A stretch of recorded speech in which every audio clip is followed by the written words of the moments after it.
Hi guys, Brain here, and welcome to another commentary video. Today we're going to be talking about something that somehow has never made it to the YouTube, hasn't really been in React, and something that I've talked about on my Twitch streams before at twitch.tv/TheMrHeadache if you want to hang out. Every day I stream besides Thursday and Sunday. But I talk about it there, but I only ever actually talked about it here, which is kind of funny because, you know, if you upload daily, you would think that eventually something would get covered, and I would have all my thoughts all in one place, but apparently not. So yeah, let's go ahead and talk about how I feel about toolboxes and how I've kind of never liked them. So yeah, let's get into it. First off, I want to say, because there's always this that comes out, is I've kind of always felt this way about toolboxes, even when I became a 50-50 Dead by Daylight streamer, both Survivor and Killer. Now I'm more 60-40 because of the Xenomorph tail attack thing, number 3 in the world. But usually there's somebody that's like, wow, you just want to take everything away from survivors. No, that's not what I'm saying. And trust me, when I go through my logic of why I'm not particularly a fan of toolboxes, it'll probably make sense if I explain it through survivor terms. But yeah, let's go ahead and get into it now that I've gotten that out of the way. Because I know somebody was already typing that. Somebody may not even watch the video and is already typing that down below. So I just wanted to counterpoint that real quick before we got any deeper. Okay, so let's imagine a realm in Dead by Daylight where you load in on Survivor, right? You load in on Survivor.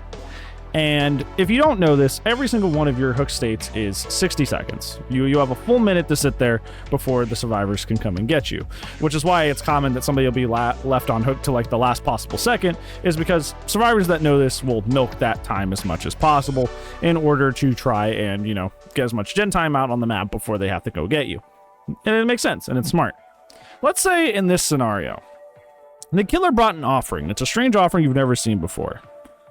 It's just got a big hook icon on it and everything. And you're like, wow, I've never seen that before. What does it do? And for some reason, it doesn't show you if you hover over it.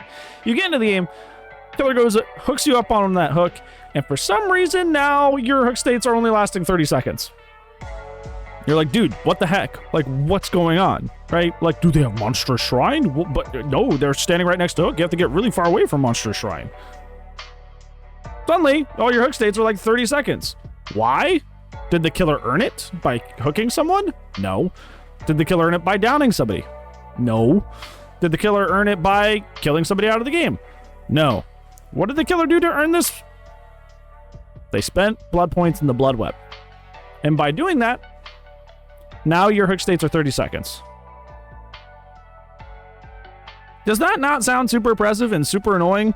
Especially from the fact that it's essentially not earned at all besides just, hey, I got blood points for a different match and now you get to suffer. Does that not sound weird and uncomfortable and unhappy to you? If the answer is no, that does not sound like a fun time to you, then you've essentially described toolboxes on the survivor side.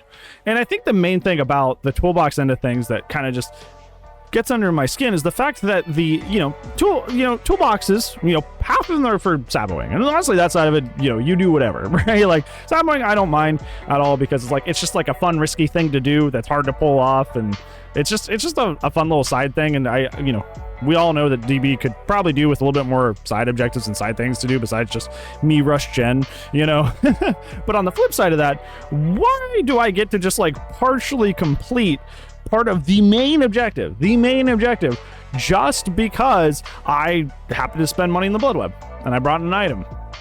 Yeah, of course there's ways around this, like, oh, well, I'll just bring Franklin's. Well, I have to find everybody who has a toolbox, Franklin's them, and then if I'm not playing Hag, I can't just like trap it and make sure nobody picks it up again, so I have to make sure that drains. And by the way, you should do that first and foremost, is even if you don't have Franklin's, like, one of the ways that it's like very, very, not very consistent or very effective, but one of the things you can do about toolboxes is at least find the toolbox gamers and fight and attack them first. I was gonna say fight them like it was a fighting game.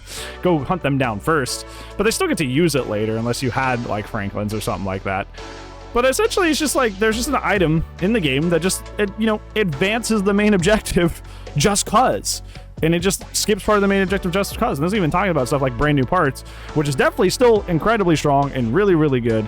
And I just find it like, I always find things in the game that are A, unearned, and B, like, just, speed up the objective in a way that doesn't require any interaction on the two sides to be incredibly annoying. That's why I actually think Pain Res, despite being the strongest slowdown in the game, is actually a fairly well-designed perk, is because you can't tunnel, because you have to four hook everybody to get the most value, and it's earned because you have to down and hook them, and, depending on Scourge Hook RNG, if you don't have agitation, you're probably not making that hook, like, like at least a third of the time, which is very, very, very frustrating. So I think, you know, on the flip side, survivor ways to speed up the main objective are kind of the opposite. They're just kind of like free. You know, you have prove thyself, you just stack up with another person, which is fairly easy to do. But, you know, to keep it on track, to keep us on topic, toolboxes, I slap on the item and it just goes burr. You know, it's just like, it's one of those things that I've just like never understood, because like if it did something else, if it advanced something else in the game or helped with something else in the game, like like I said, the Sabo side of it makes perfect sense, super cool. But just like, hey, tee-hee, the objective goes faster now, is just like, oh, okay, how did you earn that? And they're just like, we didn't, we just brought it, now it just happens, you know. And it's just, I've just always found that really, really bizarre. And like I said in my example at the beginning, if there was a killer example of this, if there was a killer offering the killer could just slap down and make all of your hook states half the duration, nobody would like that. Nobody would stand for that. If there was a killer thing that did that, no one would let that happen. No one would be cool with that. No one would ever let that fly. So it's just kind of like weird and confusing and kind of interesting, in my opinion, that, you know, toolboxes are just kind of like, you know, everybody's just like, you know, looked past them and just been cool with them, when like if something of the killer equivalent came out, everybody would be definitely up in an uproar. I'm not necessarily saying like we need to go out and change toolboxes tomorrow, but I'm just saying, just from my personal perspective, as somebody who's played the game for over 5,000 hours, that I just, these items have always just been silly to me. I've never get why they're just so free but so game changing at the same time, and I just don't like them. In concept, I just don't like them. In concept, I just don't like them. So I don't know. I just think they're silly items. But yeah, how do you guys feel about toolboxes? Are you like me, where you're like, I never got why these things do the things they do? Or are you just kind of like, wow, like, you know, I'd much rather have like 4 toolboxes than 4 med kits with syringes and stuff. So let me know down in the comments below. But that's gonna be it for today's commentary review. Thank you so much for watching, but I do upload daily, so I will see you tomorrow. But if I do not, I will see you when I see you. Goodbye.